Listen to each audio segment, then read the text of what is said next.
반갑습니다. 코인왕입니다. 자, 금일은 XRP, 리플 한번 살펴보도록 하겠습니다. 종목 분석 전에 구독, 좋아요, 알림 설정 먼저 좀 부탁드리면서 XRP 리플 금일 0.14% 하락한 2174원에 거래가 되고 있는 상황인데, 자, 일단은요, 지금 조금씩 올라가고 있는 상황에서 눌렸습니다. 자, 한 번에 돌파하기는 힘들고 한 번 눌렀다가 다시 가는 방식으로 일단 이 구간까지는 올라올 가능성이 굉장히 큽니다. 자, 일단 흐름 자체가요, 이 당시에는 올라갔다가 내려오면서 다시 바닥을 확인하고 올라갔던 부분이거든요. 근데 여기서는요, 이렇게 자, 우상향으로 뻗치면서 조정을 받고 다시 올라가는 방식으로 지금 예상을 좀 하고 있습니다. 그래서 이 구간까지는 무난하게 갈 건데, 이 구간을 넘어서 이 구간까지, 자, 이전에 매수매도 공방전이 많이 벌어졌던 구간입니다. 자, 그렇기 때문에 이 구간까지 과연 갈 수 있을까가 우리가 이제 관점인 거예요. 자, 그러면 보세요. 이 구간까지는 저는 충분히 갈 수 있다라고 저는 판단하고 있습니다. 그 이유 중에 첫 번째는 뭐냐면요, 보시다시피 지속적으로 내려왔습니다. 그쵸? 그러면서 제가 이 구간부터 뭘 확인했냐면요, 공매도가 청산이 되는 걸 확인했습니다. 즉 계속 내려오면서 반등을 시도했지만 눌렸던 부분은 공매도 때문에 계속 눌렸던 부분이에요. 근데 여기서부터 청산을 하고 바닥을 다지고 있는 상황에서, 자, 이제 말 그대로 저평가 구간이라는 거죠. 저평가 구간. 그러면서 여러분들 아시다시피요, 지정학적 리스크가 발발했습니다. 자, 지정학적 리스크가 발발하면은 아시다시피 유가가 올라가고요. 그에 따라서 인플레이션이 상승을 합니다. 그러면 우리가 이제 위험 자산에서 안전 자산 쪽으로 자금이 몰리죠. 몰립니다.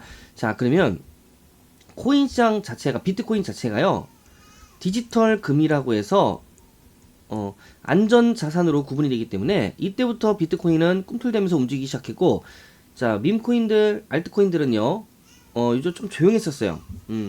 그러다가 두 번째 이슈가 터집니다. 그게 뭐냐면, 이슈라고 하기에는 좀 뭐하지만 저는 여기서 ETF의 흐름을 봤습니다.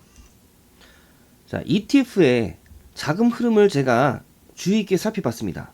왜 그러냐면요, 이전까지는 사실 코인 시장 자체가 개인이 주도하던 시장이었는데 ETF가 들어오면서 본격적으로 기관 자금이 들어오기 시작했습니다. 그리고 ETF의 특징 중에 하나가 뭐냐면요, 장점이 상승에는 상승의 베팅을, 하락에는 하락의 베팅을 할 수 있다는 점. 이게 장점입니다. 그래서 이제 ETF를 이제 유동성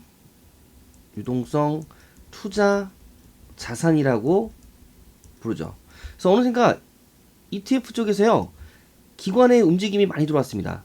예, 매수세가 많이 들어왔어요. 그래서 이거 본격적으로 이제 조금 띄울 가능성이 굉장히 높겠구나 라고 이제 판단했고요.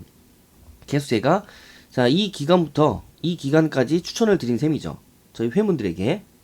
그리고 나서 본격적으로 제가 쐐기를 박은 게 뭐냐면요, 트럼프. 자, 트럼프 대통령이요, 본격적으로 가상자산을 법제도화 시키겠다, 이런 이슈를 내뿜으면서 여기서 이제는 갈 수밖에 없는 상황이구나. 주식시장에서 빠져나온 자금이 이 코인 시장으로 다 흘러 들어가겠구나 라고 판단했습니다.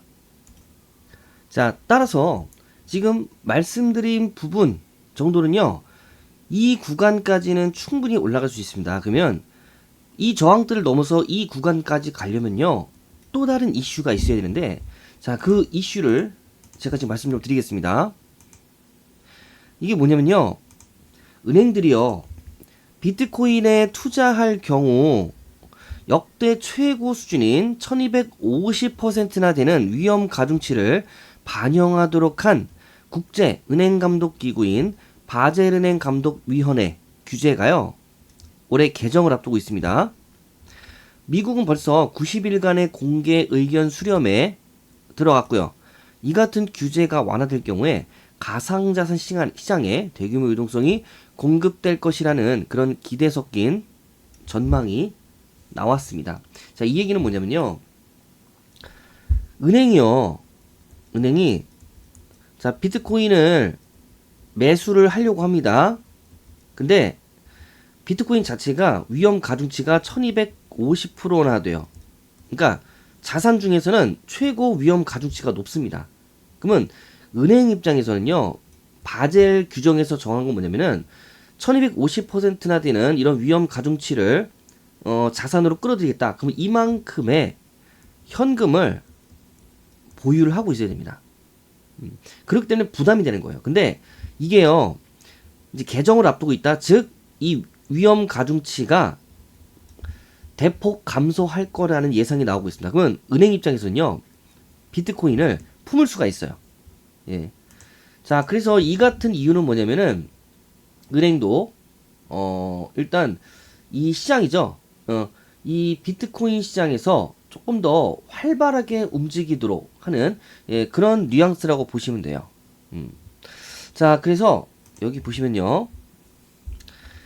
바젤 하에 글로벌 은행 자본 규정이 개정돼서 비트코인에 대한 은행의 위험 가중치가 하향 조정될 경우 비트코인 시장에 막대한 유동성이 유입되는 등 은행들의 비트코인 투자 방식에 상당한 변화를 가져올 수 있다라고 전망을 했습니다. 그래서 자, 이 정도 이슈는요. 이제 말씀드렸다시피요. 이 구간에서 넘어가서 이 구간까지 올라가는데 역할을 할 거란 말이에요. 자, 그러면 자, 이 구간이요. 목표가가 되겠죠. 그리고 저는 이 밑바닥에서 추천드렸는데 자, 지금도 사실 매수가 가능한 구간입니다. 근데 만약에 떨어졌다. 그럼 이 구간에서 매수매도 공방전이 벌어졌던 구간이기 때문에 이 구간에서 추가 매수를 들어간다는 거죠. 자, 이렇게 여러분들 전략대로 하시면 우리가 이제 수익을 볼 수 있을 가능성이 높은데 중요한 건요. 전략도 전략이지만 더 중요한 게 있습니다. 바로 원칙을 지키자. 원칙. 즉 목표가에 도달 시 미련 없이 청산을 하자. 넘어가는 부분에 있어서 매매를 재설정하자. 자, 그리고 내려가면 자, 지선에서 추가 매수를 들어가죠. 그러면 원금 회복 시에 미련 없이 청산을 하자. 이게 원칙입니다. 그러니까 단기 수익 관점에서 빠르게 치고 빠지는 전략으로 가자는 거예요.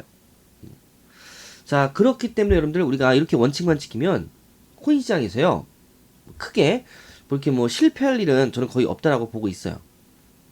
실패할 일이 없다라는 건 결국엔 반대로 성공을 할 수 있는 가능성이 굉장히 높다는 거죠. 그래서 여러분들 지금 저점에서 저평가권에서 막 올라왔기 때문에 지금도 아직까지 저평가 구간입니다. 그래서 집중을 좀 많이 하셔야 될 구간이다. 자, 이렇게 말씀드리면서 자, 그동안에 사실 여러분들 코인 시장 자체가 너무 안 좋았습니다. 그래서 제가 이렇게 말씀드릴게요. 여러분들 손실을 많이 보셨을 건데 자, 여러분 저를 만난 것 자체가요. 자, 행운이라고 보시면 되고요. 저에 대한 믿음만 딱 가지고 계신다라고 하면 수익으로 보답을 드릴 거니까 잘 따라와 주시길 부탁드리고요. 여러분이 저한테 주실 거는요. 다시 한번 구독, 좋아요, 알림 설정 좀 부탁드리겠습니다. 여러분들 제가 영상을 계속해서 올려드릴 거니까 대응 전략이 좀 궁금하신 분은요. 언제든지 들어오셔갖고 제 영상 좀 시청을 좀 부탁드리겠습니다. 이상 종목 분석 마치고요. 저는 코인왕이었습니다. 감사합니다.